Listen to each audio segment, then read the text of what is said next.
Hello everyone, my name is Blake, and in this documentary you will see scenes of people that are in active addiction. You will also see people who have overcome their active addiction. And more, you will hear from some people that will give you different methods and or perspectives on how they stay clean. Enjoy.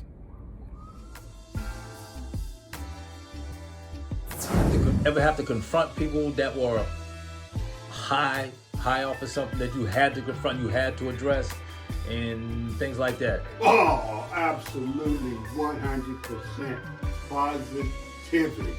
I wouldn't say daily, but More than enough. More than enough. It was always. Do you ever feel like it will ever get better? Absolutely. Good. What you mean? Well, as far as what's going on out there, yeah. man, that's the long shot. Yeah. That's Okay. the long shot. If you've been seeing what's going on out here on a daily basis, you know, the only way is if they open that island back up. Okay.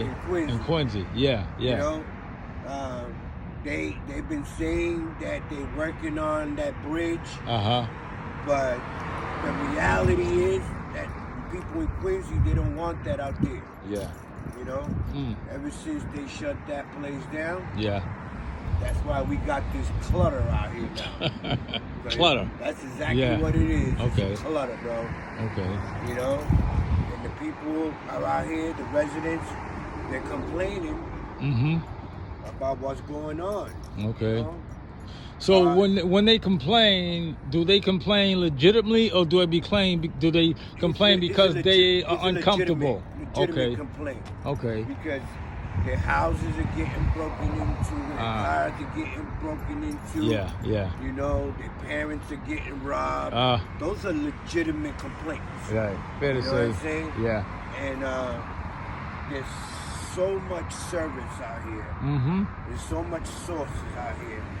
And people they're not doing nothing. Yeah. You know, the only way that they're going to clear this is by opening that island back up. Okay. You know? Yeah. Well, that's good. You're able to bring some clarity to your own lifestyle and therefore be an example for others. Absolutely. Family or otherwise. Absolutely. Yeah. Absolutely. Yeah, Chael. So this has been a long time coming. I've been looking forward to this moment for a while now. To the left, there's the South Bay Jail on Bradston Street in the south end section of Boston. And this right turn reveals a very scary scene, yet a very powerful scene. There are people from all walks of life and nationalities, geographics, caught up in the grips of active addiction, the daily grind of how to get my next one, whether they're sitting in tents or on sidewalks or hovering around one another, or where there are injection sites like the one to the right. It should also be noted that these people have major mental health issues that need to be addressed. I know that it takes a lot, yet it has to be done. I get out and I walk and I talk. I listen to the stories that are told. You might even hear a story that you can identify with, because they are people as well. These are human beings with family members. This isn't just an addict story. This is a part of a story of humanity.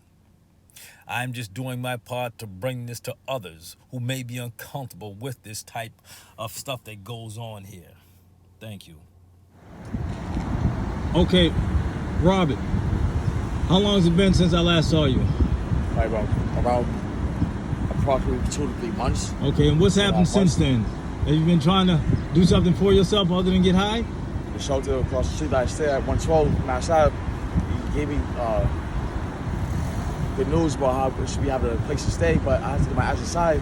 And now they're saying the coronavirus it's no longer being able to affect us at Social Security office or food stamps. Yeah. And they're open for business without having to make a phone call, but I have no phone, and I have no ID. I didn't start paperwork because I was in jail. And I just came home from jail not too long ago, probably about a year, 2 years from now. It's been a year since you've been in jail? Oh yeah, I was in National Street, but the coronavirus had just had. So Robert, what's your drug of choice? I just choose crack cocaine as my drug of choice. That helps me relax. I have schizophrenia. They say smoking weed and psychedelic drugs. Robert, how old are you? I'm 26. 26. How long you been active?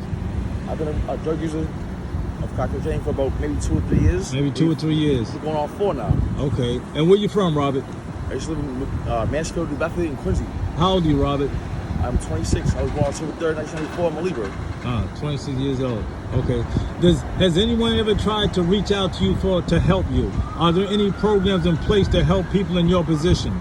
Honestly, the only people who have been trying to help me out and steer me in the right direction was me, you at the shelter in Mass Ave, and a few other people who I see walking by or pass by Mass Ave, McDonald's, or the gas station that hear me out when I ask them and have a conversation with them, and they listen to me, and I give them feedback.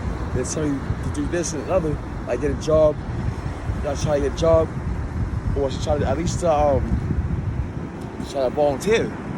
Yeah. Okay. So listen, what are you going to do for yourself, Robert?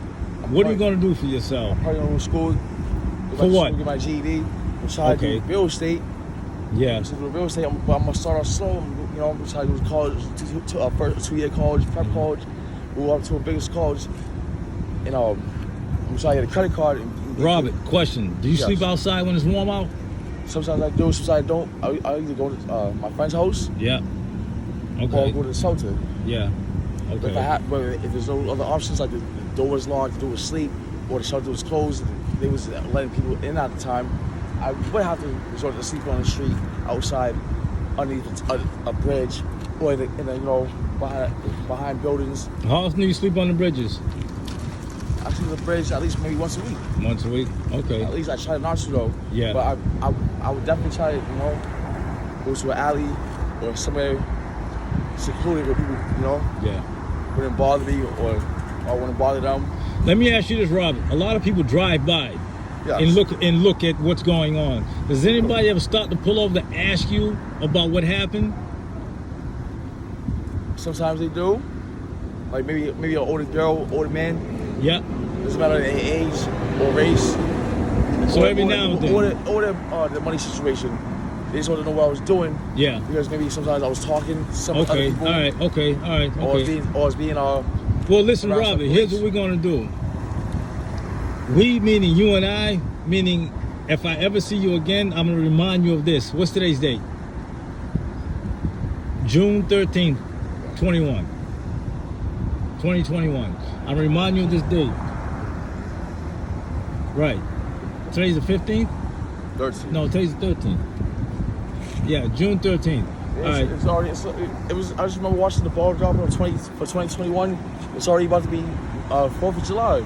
Okay. And what do you expect to be on the 4th of July, Robert? 4th of July, we got them cookouts, man. Oh, yeah, cookouts. I'm got them cookouts, dodging fireworks. Oh, yeah? They're gonna be in Jackson Square. And when fireworks come out, I already know the thugs is gonna come out champed up.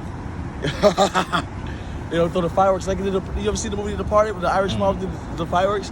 When the thugs come out in Jackson Square, Orange Line, they're gonna be okay. They be champed up like the Ku Klux, like a Klansman. All right, Robert. Well, hopefully this turns out to be better for you. Nice. Thank you.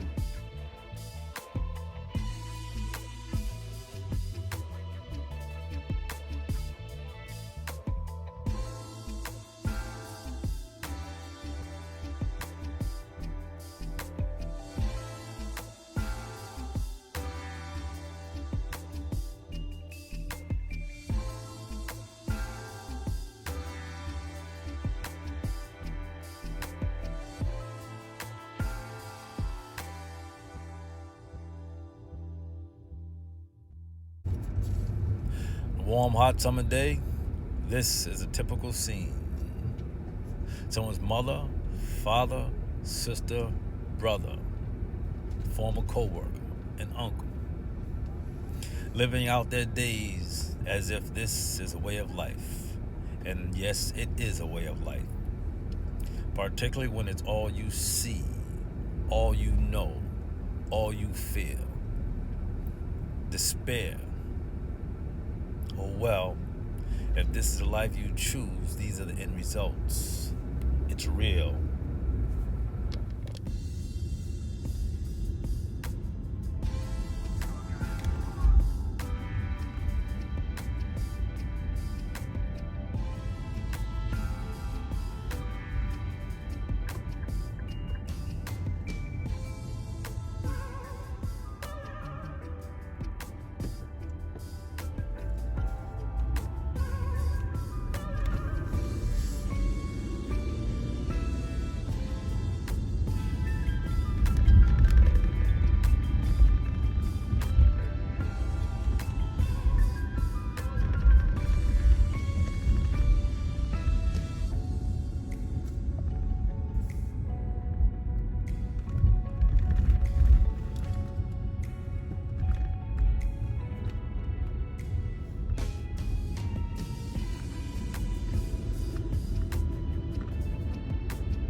Hi, my name is Michelle Simons. I'm a person in long-term recovery. I work in addiction treatment. I've been doing that for quite a few years. That's where I met my friend Blake here.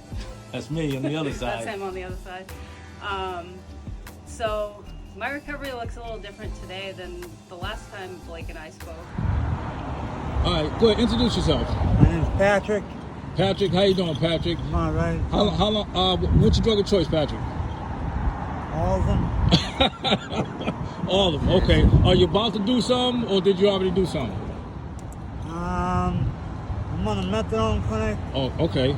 So I already went there, and I'm Right. about to do some more. Okay. All right. All right. How about you? What's your name? Jeremy. And, Jeremy. Where you from, Jeremy? I say I'm from Weymouth, but I originally from Charlestown Projects, and I've basically from Weymouth, but I've been out here in Boston on the methadone mile here, off and on for like 10 years. Okay. And how long you been out doing drugs? As long as I can remember. The first time I tried pot when I was 9, and I remember since that very moment I loved being high. And Patrick, where you from? Southie. Southie? Okay. Not that far. Stone's throw. Okay. And you said your drug of choice was everything.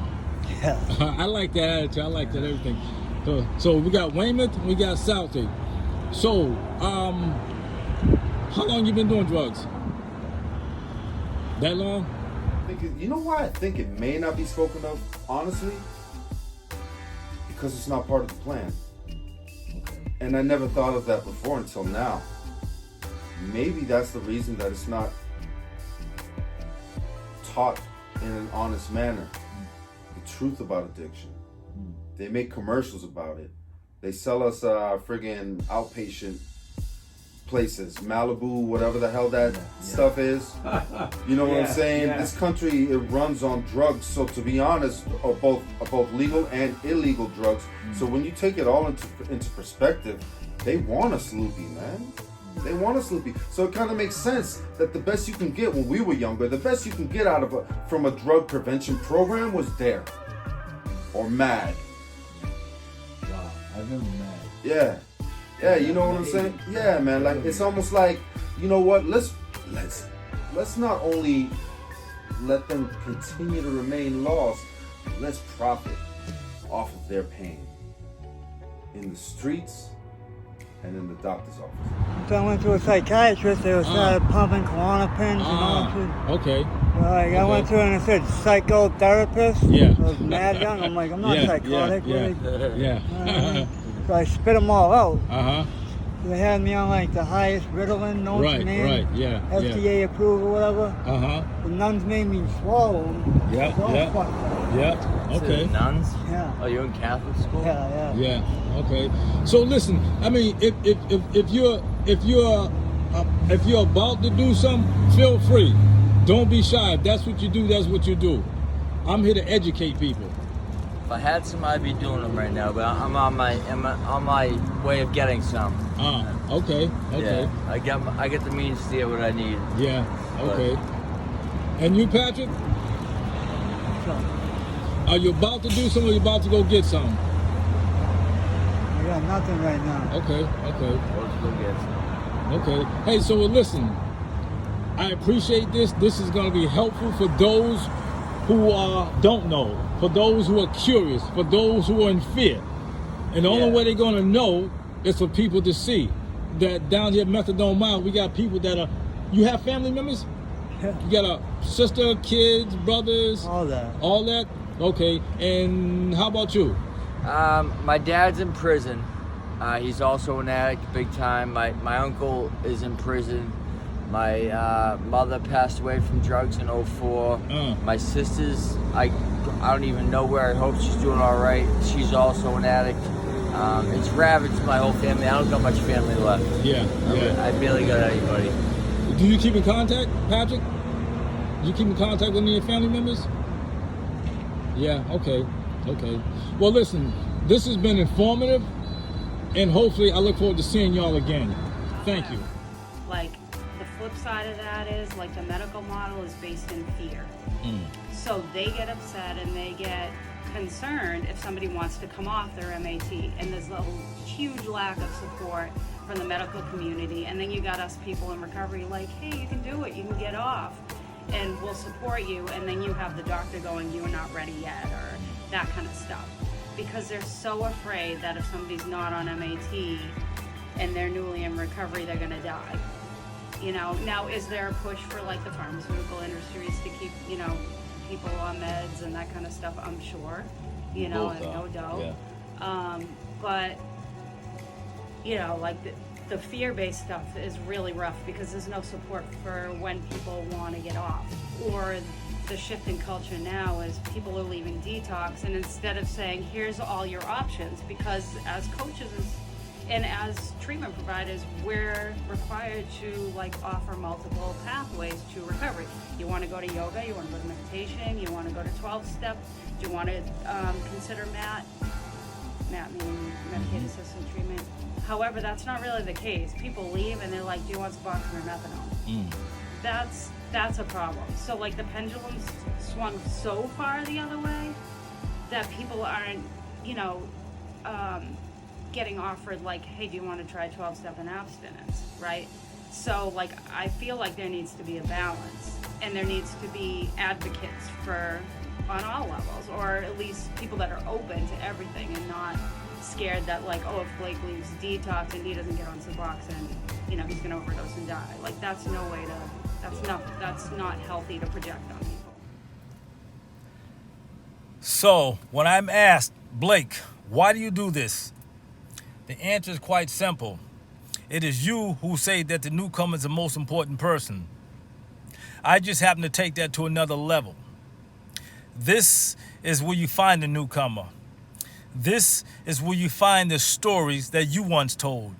This is where you find the story that you're currently telling. This is where you find active addiction.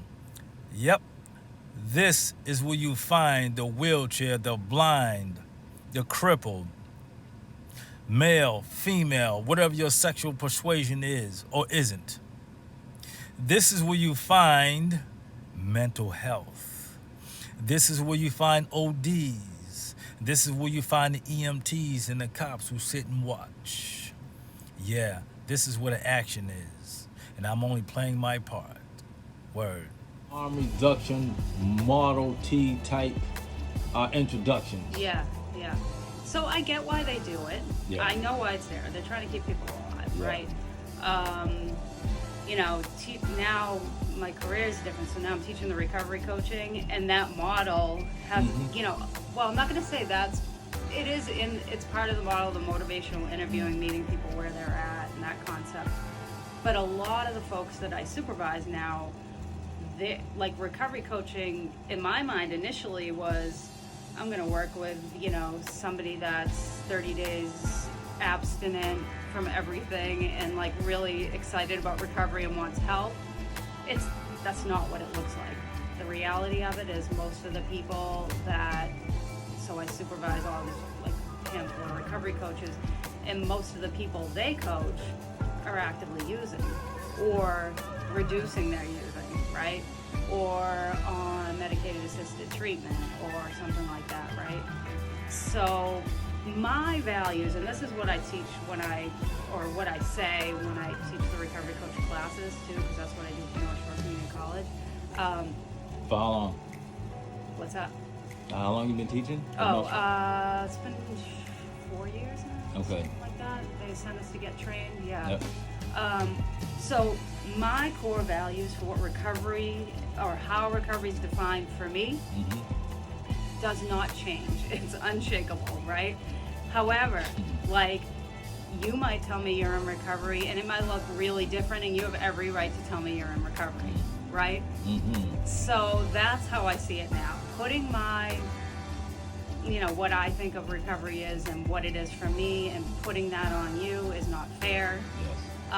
So the harm reduction model and why it's out there is because, again, the overdoses went crazy from like 2008 till now. They're just, they've continued to grow, and they're trying to keep people alive.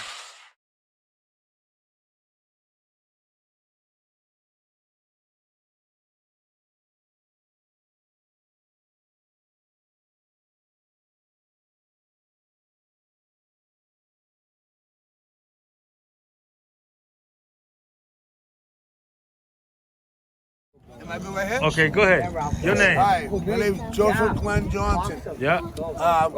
Right now I am 49, I'll be 50 this year. I've been in low about 13, 14 years now. Yeah.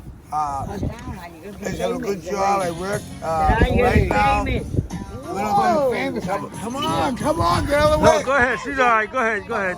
Go ahead. Some things went south, and I used to live in Crystal Hill. I lived in a house. What do you do now? Are you active? Right now, no, I'm waiting on my disability because I got pancreatitis from drinking too much of this. Too much of that. What is that? He's the best. He's generous. It's Okay. rock. Okay. And he's a good man. I drank too much of this. I got pancreatitis. Entered the hospital. Then they said to do a physical rehab. Came back down here and started. I'm back in the tent now, living in the tent. I never been. Okay. And I'm just trying to do everything, but these are my people, and they all love me. I see. They all love me. Save me. So, but right now I'm she hanging. dance? All right. Go ahead, Auntie. Do your thing. You want me, bro? Come to the world. All right. Oh, good, right, baby? Yeah. And what's your Yo, name? he just bailed me out of jail. This motherfucker. Good. Yeah. Good. And he made some cop. Leave me alone. All right. It's big brothers, man. Okay. I was playing ball for low All right. varsity, low high varsity school. She getting down. Soul Train. Roll mass. Having some fun. All right.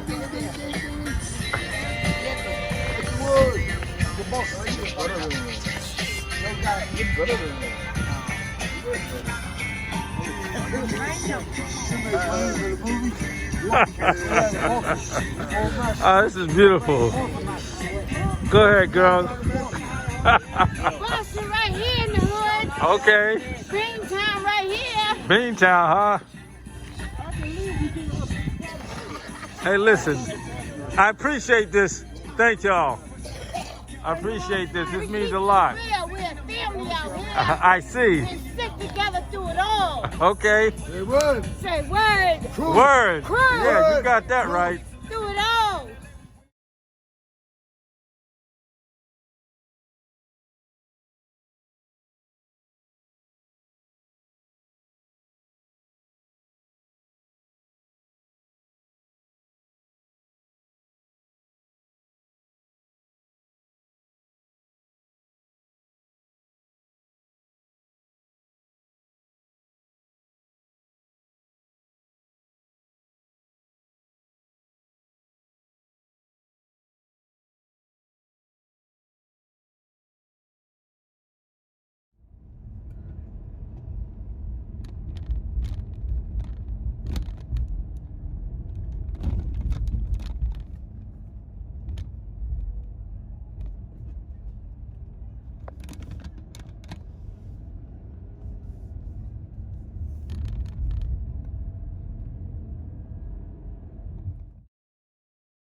So talk to me. How long you been active?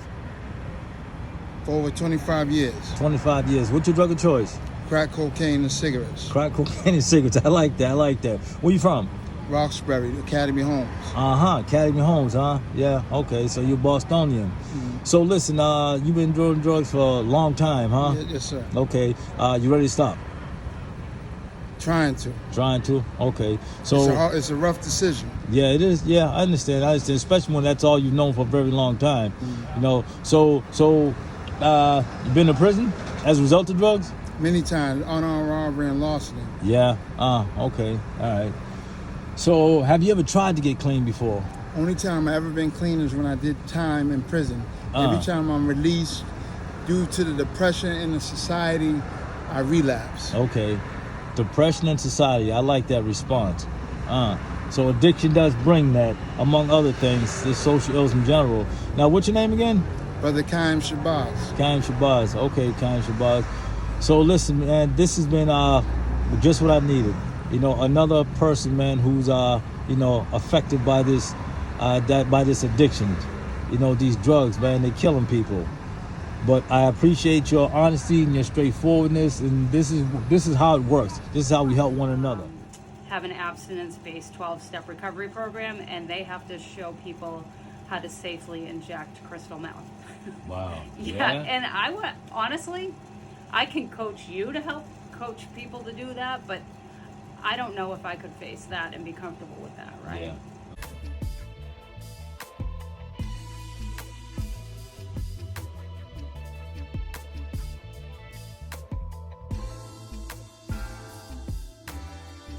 Things into us. And again, I'll say my core values have not changed. They will not change. I know what the truth is inside of me. And I don't hide that. I don't hide that. However, I don't really work directly with people that are, like I'm not coaching people trying to get into recovery so I'm sort of coaching the coaches now and training the trainers. Okay. Right? Yeah. So I'm able to express what I'm telling you here.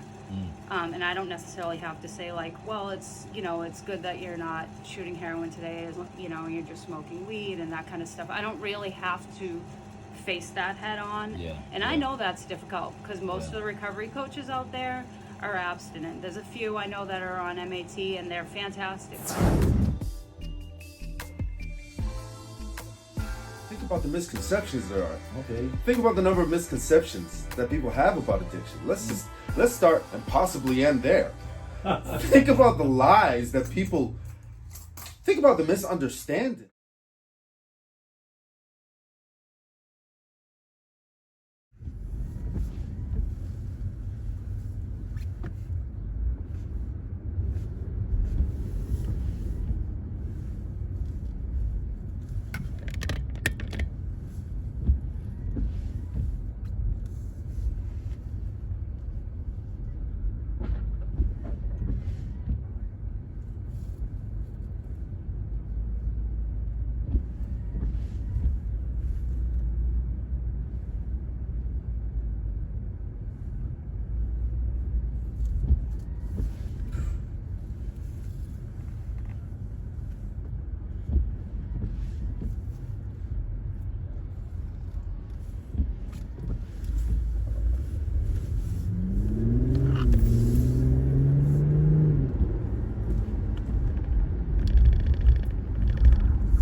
So, my homie and I, we often talk about there being a song for every situation. So, my question for you is what song would you put to this? Please drop your comments in the comments section. Thank you. Being scared of something you don't understand doesn't help the cause at all. So, if this makes you feel uncomfortable, share it with somebody else. Maybe they can walk you through this. Maybe with someone else you can better understand this situation and what's necessary to bring about change.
What about siblings? I had 2 brothers and 1 sister. One brother passed away. From active addiction? Yeah. And what year was it? 2015. 2015. How old was he? 32. 32 years old, huh? 32. OD, huh? Okay. I got one brother who does Suboxone maintenance and shit like that. Uh-huh. And, my other sister, you know, she's clean. She's never done drugs. Yep. And, you know, my father OD'd 6 weeks after my brother. Wow. 6 weeks after my brother passed away. Yeah. You know. Then it's luckily everybody, to be honest with you. Yeah. You know, it's all different types of addicts. You know, yeah? older people, younger people. Yeah.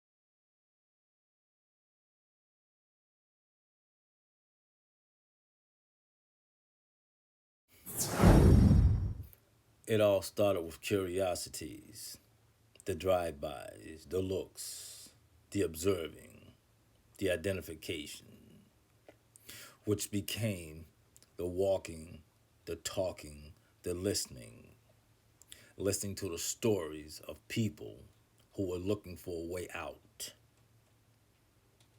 And as a result, there are newcomers that are out there that are looking for someone to be of assistance to them. And by assistance, whatever means of recovery works for you is what you can share with them. Because ultimately, that is how it works. There are some of us who are willing to sacrifice, to step outside our comfort zones, and find a fulfilling mission. When you see yourself in the picture, it becomes oh so real. And by that, I simply mean boots on the ground. By that, I mean being more than just a casual observer, but by walking, talking, listening, asking questions, being curious as to what happened. And I guarantee you that many of you that are listening will find some identity in the stories they tell if you put yourself in position to do some listening, some walking, and some talking.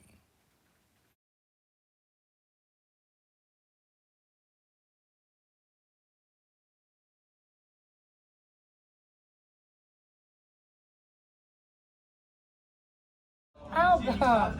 Oh, man. Hey, Hey, you didn't go outside. You're supposed to hit yourself. Yeah. excuse me? I'm not doing it. I'm getting my car out of my car. Leave me alone. What am I doing wrong? What am I doing wrong? Okay, Carrie, it's all about you. I'm Carrie, and I'm a woman in recovery. I've been clean since June 6, 2017. What got me to recovery was I had went to jail, and you know, I knew I wanted to change something, but I knew I didn't know how. I am a mother of 3 children. My daughter is 2. My older 2 ones are 11 and 12. Those 2 older children, I did not see them for 7 years. And 3 of those years I was clean. Oh, you said you didn't see one of your children for 7 years? Both of them. Both of them. How did it feel when you finally saw them? When I finally saw my children, it felt amazing. I was scared. I was nervous. I've that emptiness that I had filled with drugs for so long finally felt whole. Wow. So, being in recovery, has it been a struggle for you? Have you had your moments where you felt like, I want to turn back and give it all up? So in recovery, has it been a struggle? Yes, absolutely, it's been a struggle. But any day in recovery has been any worse day in recovery has been better than any day using for me. What was your drug of choice? Opiates, cocaine, benzos, alcohol, anything and everything. Okay. And reflecting back on where you were, is it easy for you to look at your low points and share them with others who are coming along? Yeah, I mean, I've drank, I've drugged, I've lost, I've given my soul away for the next one. You know, I've done things I never thought I would do to get what I needed. Well, let me ask you this. If there were one thing you could say to a young woman who's struggling, trying to get her life together or get it back together, what would you suggest? Just never give up. Never give up. That's deep. If you could say anything, that will be it. Never give up. And you're worth it. That's Word. definitely. Thank you, Carrie. I've been clean from active addiction for 20 years. My drug of choice was cocaine, or basically more, anything that could actually numb the pain. Okay. During my 20 years of constantly, staying clean one day at a time, I've seen a lot of changes. I've worked in the field. When you say worked in the field, what are you referring to? I worked in at a halfway house, actually the same halfway house I graduated from. Okay. In 2015, I made a decision, to leave that particular population because I felt like the changes that they was implementing was causing more harm than good. And when you say changes they were implementing, less educational, more educational? I think it was less educational. Okay. You had the methadone, Suboxone clinics, came in. The requirements for being admitted to the program, the whole guidelines changed. And I felt like they gave like an already complicated situation more complications. It was. That was interesting. That's interesting. Yeah, I mean, let me ask you this: did you fall out of line with a lot of people that supported that? Why there's so much fall out of line? Because I am a compassionate person, and my goal was always to help those who were struggling, because someone was there for me, So my co-workers, even though we had different views, we had the same objectives. I just didn't agree with all aspects of the changes that was made because of when I came around, I consider treatment to be actual treatment. You know what I mean? There was a step down from, as you progress, there was a step down and still provided that structured environment, so you could seek out the help that you really needed. They kind of took that away and they implemented some other things, as far as, complete abstinence now, the focus became on more harm reduction. Harm reduction seems to be a big advertisement in the world of attempting to help someone who's abusing themselves with drugs. I feel like you're giving you're providing a pacifier. That's the best way I can describe it. Well, I have to tell you or share with you that I appreciate your willingness to step outside the norm or what has become the normalcy, because that's what, to me, creates better and bigger dialogue with people who think differently versus being boxed into this one thing that has to be.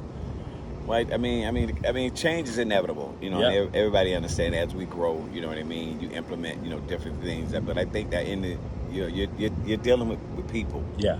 Who have constantly made unhealthy decisions. You know what I mean. And I think that if you gave them an outlet or gave them an opportunity, okay, for instance, you know, I remember working in the program when they started making the changes. You know, when I was coming through, you know, if you tested positive, you was out of the program. Just you know like what I that. mean? Yeah. So they implement the harm reduction. So now you test positive. You know, rather than them restructuring your treatment plan, you know, it was just like, okay, don't do it again. You know, you're giving someone who, if they can use without the consequences, then they would still be using. Yeah. You understand what I'm saying? Well, So this leads me to next point. Clinics. Places that are set up for people to use in quote unquote safety. do I think it's helpful? I just want your response. You tell me. Well, I you know, I mean, like, I think it could be a good idea, you know, but it still has to have its limits. Yeah. You know what I mean? If you're allowing the person that you're providing treatment to dictate their own treatment, then you only co-signing their behaviors. You know what I mean? So, I won't say this Suboxone clinics and methadone clinics don't work, because I have seen some people successfully, you know, on a taper, you know, eventually, you know, get off it and go on and have a productive life. But then I've seen more people. So should I say the negative aspects of the methadone clinics outweighs the good aspects?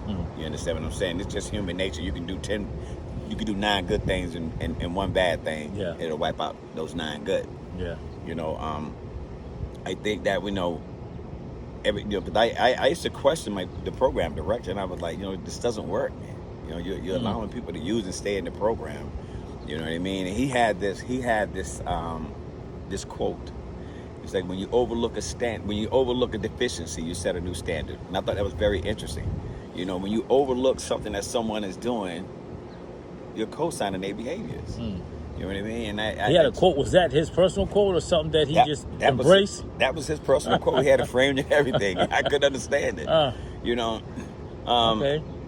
And we see it, man. You know, right now I'm in a different field. I work with a different population, you know, and there's still struggles, you know, because you have. When you say still struggles, you're talking mental health. Yes. When I say struggles, you know, there had to be some type of structure. Yeah. You know what I mean? And you have to say what you mean and mean what you say. You know, we're talking about, like I said, this population is different, but for the addict, for the person that's recovering, you know, if you allowed me to do it the way that I was doing, and there's no consequences, why would I stop? Yeah. You know what I mean? I think allowing the government and you know, obviously they fund a lot of these programs, so they can pretty much dictate how treatment is ran. You know what I mean? But see, they're not on the front line. They're not down in the gutter and talking to the people like we talk to, and see it firsthand, you know, what it's like. You know what I mean? So if you're doing it to appease your constituents, and that's a different thing, because you're not providing the help that's actually needed. Yeah. You know, there's a lot that I've seen, you know, in regard to how treatment has changed. You know, funding's taken away a lot of opportunity that could be beneficial to people. You know, there is no more step down programs. There is no more follow up programs. Right. You know what I mean? And I know of everything is dictated by the one who's funding the programs.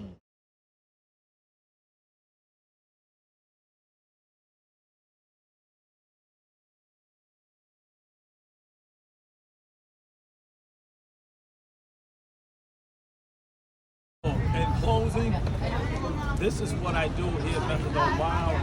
I come down here, I talk to people, I listen to the stories, because the stories are stories that you've told, that I've told, that we've told. And as a result of this, am I able to better understand their position? There's also a mental health issue down here as well. So hopefully you've been able to learn something, hopefully you become more informed, and you have a better perspective on how this works down here at Methadone Wild. Thank you.